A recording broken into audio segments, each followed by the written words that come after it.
നമസ്കാരം. ഇന്ന് നമ്മൾ സംസാരിക്കാൻ പോകുന്നത് നമ്മുടെ സമൂഹത്തിലെ കുട്ടികളുടെ ഇടയിൽ ഏറ്റവും കൂടുതൽ ആത്മഹത്യാ പ്രവണതയെന്ന് കൂടി വരികയാണ്. അതിന് പല കാരണങ്ങളുണ്ട്. ഇന്ന് നമ്മളുടെ ഈ സോഷ്യൽ മീഡിയ വളരുന്നതനുസരിച്ച് തന്നെ കുട്ടികളും സോഷ്യൽ മീഡിയക്കകത്ത് ഓവറായിട്ട് അഡിക്റ്റഡ് ആകുകയാണ്. അപ്പോൾ ഈ അഡിക്ഷൻ കാരണം കൊണ്ട് ഒരുപാട് കുട്ടികൾ അവർക്ക് വേണ്ടിയതും വേണ്ടാത്തതുമായിട്ടുള്ള സൈറ്റുകളിലേക്ക് അവർ കയറുന്നു. അതിൽ കൂടെ ഒരുപാട് ഫ്രണ്ട്സിനെ അവർ കണ്ടുപിടിക്കുന്നു. അത് ഇവർക്ക് തന്നെ അറിഞ്ഞുകൂടാത്ത എത്രയോ വ്യക്തികളാണ്. ഇൻസ്റ്റാഗ്രാമിൽ കൂടെയും ഫേസ്ബുക്കിൽ കൂടെയും ഞാൻ കാണുന്ന ഒരുപാട് കുട്ടികൾ ഓരോ കുരുക്കളിൽ ചെന്ന് വീണ് കഴിയുമ്പം ഞാൻ അവരോട് ചോദിക്കാറുണ്ട്, ഈ വ്യക്തിയെ നിങ്ങൾക്ക് എങ്ങനെ പരിചയപ്പെട്ടു? അപ്പം പറയുന്നു ഇൻസ്റ്റാഗ്രാമിൽ കൂടെയാണെന്ന്. പക്ഷേ ഇൻസ്റ്റാഗ്രാമിൽ കൂടെ ആരാണ് എന്താണ് ഒരു വെയർ അബൌട്ട്സും അറിയാതെ ഒരു വ്യക്തിയുമായിട്ട് പരിചയപ്പെടുന്നു. പിന്നീട് അത് ഒരു പ്രണയത്തിലേക്ക് എത്തുന്നു. ഈ പ്രണയം അത് ഇന്ന് ഒരു ടൈം പാസ്സായിട്ടാണ് ഇന്നത്തെ നമ്മൾ ടീനേജ് കുട്ടികളിൽ നോക്കിക്കഴിഞ്ഞാൽ കാണാവുന്നത്. അപ്പോൾ അവർക്ക് അതിൻ്റെ സീരിയസ്നെസ്സിനെ കുറിച്ച് ഒന്നും തന്നെ അറിയില്ല. ഒരു ക്രെഡിറ്റാണ് ഇന്നത്തെ കുട്ടികൾക്ക്. ക്രെഡിറ്റാണ്. എനിക്കൊരു അഫെയർ ഉണ്ട് എന്ന് പറയുന്നത് ക്രെഡിറ്റ് എന്നുള്ള രീതിയിലാണ് ഇന്ന് പിള്ളേരെടുത്തേക്കുന്നത്. ആ കാരണത്താൽ ഇവർക്ക് ഇതിൻ്റെ അകത്ത് കോൺസിക്വൻസ് ഒന്നും അവർക്ക് അറിഞ്ഞും കൂടാ.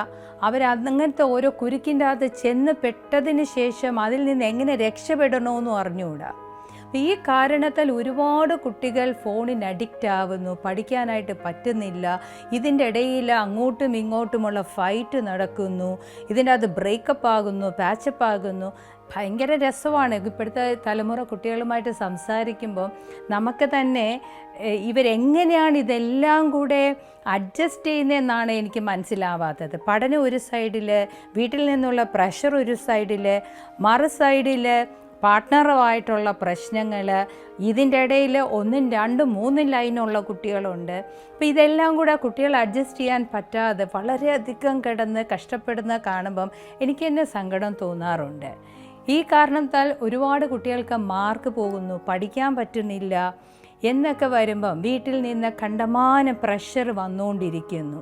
അപ്പോൾ ഈ ഒരു അവസരത്തിലായിരിക്കാം അവർ വീട്ടിൽ ഫോൺ പിടിക്കും. ഫോൺ പിടിച്ചു കഴിയുമ്പോഴത്തേക്ക് ഇവർക്ക് ഇവരുടെ ലവറിനെ വിളിക്കാൻ പറ്റുന്നില്ല. വിളിക്കാൻ പറ്റാത്ത കാരണത്താൽ ഒരുപാട് കുട്ടികൾ ഇന്ന് ആത്മഹത്യയിലേക്ക് പോകുന്നു. ഞാൻ റീസെൻ്റായിട്ട് കണ്ട ഒരു പെൺകുട്ടി, ആ കുട്ടി ചെയ്തതെന്ന് പറഞ്ഞു കഴിഞ്ഞാൽ മണ്ണെണ്ണ എടുത്ത് കുടിച്ചു.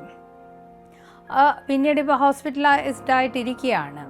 കാരണം വീട്ടിൽ ആ കുട്ടിയുടെ മൊബൈൽ പിടിച്ചു, പ്രശ്നമായി. ആ പയ്യൻ്റെ ആൾക്കാരുമായിട്ട് സംസാരിച്ചു, വലിയൊരു ഇഷ്യൂവായി. അതൊരു കേസിലേക്ക് തന്നെ വന്നു പോകുന്ന ഒരു അവസ്ഥയിലേക്ക് എത്തി.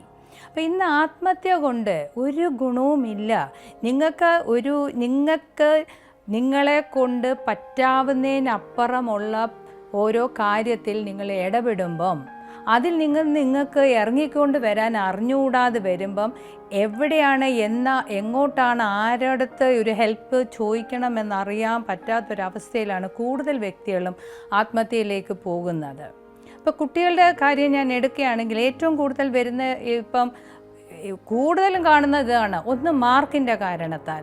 പഠിക്കാൻ പറ്റാത്ത കാരണത്താൽ മാർക്ക് കുറയുന്നു. മാർക്ക് കുറയുന്ന കാരണത്താൽ വീട്ടിൽ നിന്നുള്ള പ്രഷർ, സ്കൂളിൽ നിന്നുള്ള പ്രഷർ, ഇത് കാരണം ഫോൺ മേടിച്ച് വെക്കുന്നു. പിന്നീട് കുട്ടികൾക്ക് തന്നെ കൂടെയുള്ള വ്യക്തിയെ കോണ്ടാക്ട് ചെയ്യാൻ പറ്റാതെ വരുന്ന കാരണത്താൽ ഒരുപാട് കുട്ടികൾ ഇന്ന് കൈമുറിക്കുന്നു. വേറെ പല കാര്യങ്ങൾ എടുത്ത് പിന്നെ ആസിഡ് കുടിക്കാനായിട്ടൊരു കുട്ടി സൾഫ്യൂറിക് ആസിഡ് എടുത്തു. പക്ഷേ വേറൊരു ഫ്രണ്ട് കണ്ടത് കാരണത്താൽ അത് അവിടുന്ന് എടുത്ത് മാറ്റി. അങ്ങനെ പല കാരണങ്ങളാണ് ഇന്നത്തെ കുട്ടികൾ ചെയ്യുന്നത്. അപ്പോൾ ആത്മഹത്യ ഇതിന് ഒന്നിനും ഒരു പരിഹാരമല്ല. ഇതുകൊണ്ട് ഒരു ബന്ധവും തിരിച്ച് കിട്ടുകയുമില്ല.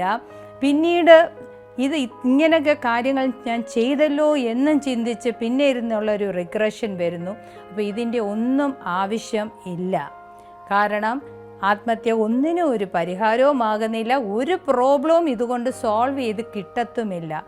എനിക്ക് സമൂഹത്തിനോട് പറയാനുള്ളത്, ആത്മഹത്യ ചെയ്യണമെന്നുള്ളൊരു ടെൻഡൻസി വരുന്ന സമയത്ത് നിങ്ങൾക്ക് എവിടെയാണ് ഒരു ഹെൽപ്പ് കിട്ടുന്നത് എന്നുള്ളത് മനസ്സിലാക്കി അവിടെ വിളിക്കുകയും സംസാരിക്കുകയും നിങ്ങളുടെ ടെൻഷൻ കുറയ്ക്കുകയും ആണ് ചെയ്യേണ്ടത്. ഇത്രയും പറഞ്ഞതുകൊണ്ട് ഞാൻ ഈ എപ്പിസോഡ് നിർത്തുന്നു. ശുഭദിനം ആശംസിക്കുന്നു. Thank you.